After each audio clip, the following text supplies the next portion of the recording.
ABC, this is World News Tonight with Peter Jennings. Sitting in tonight, Diane Sawyer. Good evening.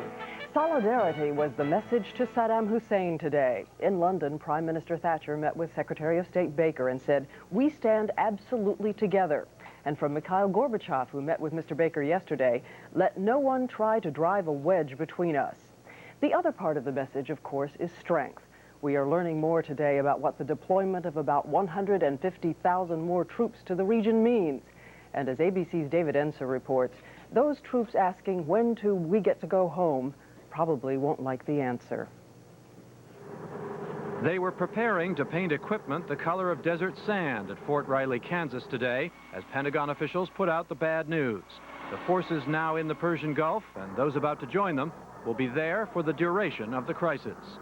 Secretary of Defense Cheney said troops will not be rotated out every 6 months, as had been previously planned. Forward! Ha! Officials say with 1/3 of the active Army, half the Marine Corps, and most of the aircraft carrier groups soon to be in the Middle East, there just are not going to be enough people left to replace the ones who are going and those already there. These pictures, released by the Pentagon today, show Marines making a practice landing near the Persian Gulf.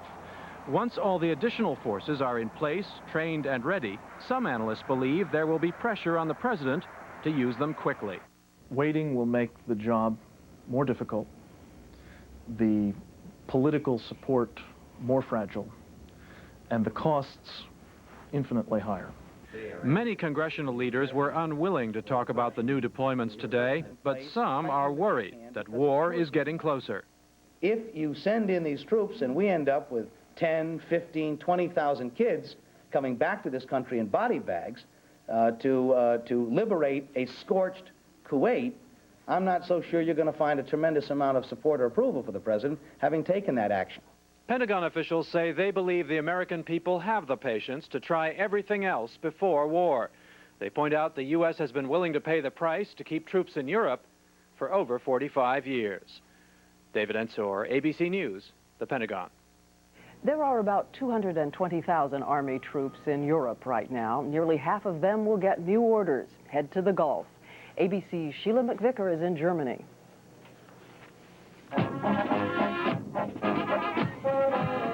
The troops in the colors of the 3rd Armored Division were among those on parade at Wiesbaden, Germany today.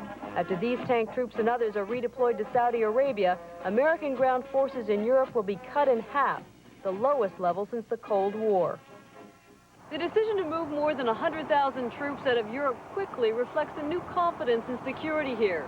As the general said, the Pentagon wouldn't have made this decision if it would put at risk everything we've worked to ensure for 45 years. I'd say you can do without them under the conditions that are presently existing. What we don't know about is the future. So we'll have to see as you go along. More of the Army's new M1A1 tanks will be leaving for the Gulf, equipped with air conditioning systems that offer protection against chemical weapons. U.S. forces here have trained in the mud of Germany, not desert sand, but in battle they will face familiar equipment. The Iraqi army is essentially Soviet-equipped and was Soviet-trained. The NATO forces have been practicing for the kind of tactics which they're likely to encounter. At the base of the 1st Armored Division in southern Germany, soldiers were also told this morning their unit will be moving out. That's my job. I'm going to go and do what I'm supposed to do. I spent 2 years in Vietnam, and I'm not really looking forward to it. They've been ordered to leave as soon as possible, but it will be a month or more before they arrive in the Gulf. Sheila McVicker, ABC News, Wiesbaden, Germany. Up to now, only non-combat reserve units have gone to the Gulf, like medics, mail sorters, and cargo handlers, but that may change. Now, 3 Army National Guard combat brigades will be activated. They'll train full-time and may head for the Gulf after that. One of them is the 48th Infantry in Georgia. Here's ABC's Linda Patillo. Come on, Rick. The National Guard unit in Forsyth, Georgia, keeps a cutout figure of Saddam Hussein around to psych themselves up to fight. 48th is well prepared. We are highly trained and highly motivated soldiers. They come from small towns and rural counties where every other house is flying the American flag. They are deputy sheriffs and factory workers who train 1 weekend a month and 2 full weeks a year. They are supposed to be as combat ready as a regular Army soldier. But is City Councilman Rodney Smith really prepared for combat? I feel confident that I can take care of myself, and I would hope that I could bring those soldiers home that are under my command. Not everyone in the brigade agrees. You know, for somebody to have to go to war and say you've got to run 50 to 100 yards to get to a foxhole, a lot of people not fit enough to even make it that far. The 48th Brigade spent 3 weeks in July in the California desert alongside their regular Army counterparts. The training included live fire exercises and desert survival. They are supposed to receive even more desert training before possible deployment to the Persian Gulf. I feel that I'm prepared. I feel that my unit is prepared, you know, and the time has come. We got to go. Let's do it.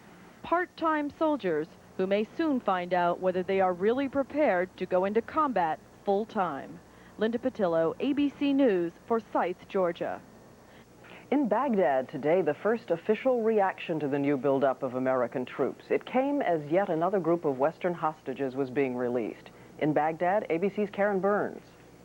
Late this afternoon, former West German Chancellor Willy Brandt and Iraqi Foreign Minister Tariq Aziz came to the airport to oversee the release of about 170 hostages. Aziz was asked about the president's decision to send more troops and weapons to the Gulf. Instead of sending more troops, he should send diplomats and send people who could understand the situation in the region. Hostages were preparing to leave. Among them, 3 Americans. Don Swanky and his wife Brenda were living in Kuwait when they were captured by Iraqi soldiers and sent to strategic sites in northern Iraq. Treated my wife like a lady and treated me like an irate hostage. Miles Hoffman, who was shot in the arm after the Iraqi invasion, appeared to have had a different experience. And good riddance. Despite the fact that hostages are being released, the Iraqis have not altered their stance on Kuwait and continue to try to split the international alliance. More now than ever, Western and Iraqi officials and people on the street seem to be resigned to the notion of war. Karen Burns, ABC News, Baghdad. In a moment, coming to terms with the past, 1 year after the fall of the Berlin Wall. Also, questions about plagiarism by Dr. Martin Luther King when he was a graduate student. And our person of the week, an expert at flights of fancy.